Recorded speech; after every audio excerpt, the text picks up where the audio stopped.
আজি বনাবলৈ গৈ আছোঁ মই ব্ৰেড পাকৰা। তাৰ বাবে মই প্ৰথমে লৈছোঁ আলুখিনি বাকলিটো চেলাই লৈছোঁ। এতিয়া মই ইয়াতে অকণমান পিঁয়াজ দিছোঁ, নিমখ আৰু অকণমান হালধি দিছোঁ। আলুখিনি মই অকণমান তেলত ভাজি লৈছোঁ।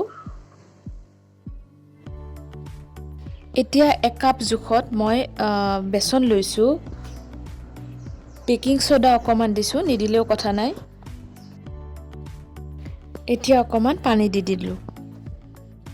এতিয়া বেচনখিনিত অকণমান হালধি আৰু অকণমান ৰেড চিলি পাউডাৰ দিছোঁ। এইবাৰ ইয়াতে লৈছোঁ মই ব্ৰেড লৈছোঁ। ব্ৰেডৰ মানে ছাইডখিনি মই কাটি দিছোঁ। কাটি নিদিলেও হয়, মই কাটি দিলোঁ আৰু। এইবাৰ ব্ৰেডকেইখন মই ট্ৰায়েংগল শ্বেপত কাটি ল'লোঁ।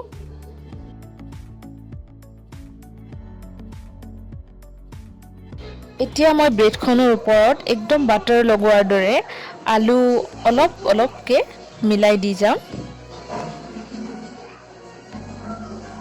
তাৰ ওপৰত আৰু এখন ব্ৰেড দি দিছোঁ, মানে মাজত আলুটো আছে। এতিয়া মই এটা এটাকৈ বেচনত ডিপ কৰি ফ্ৰাই কৰি যাম।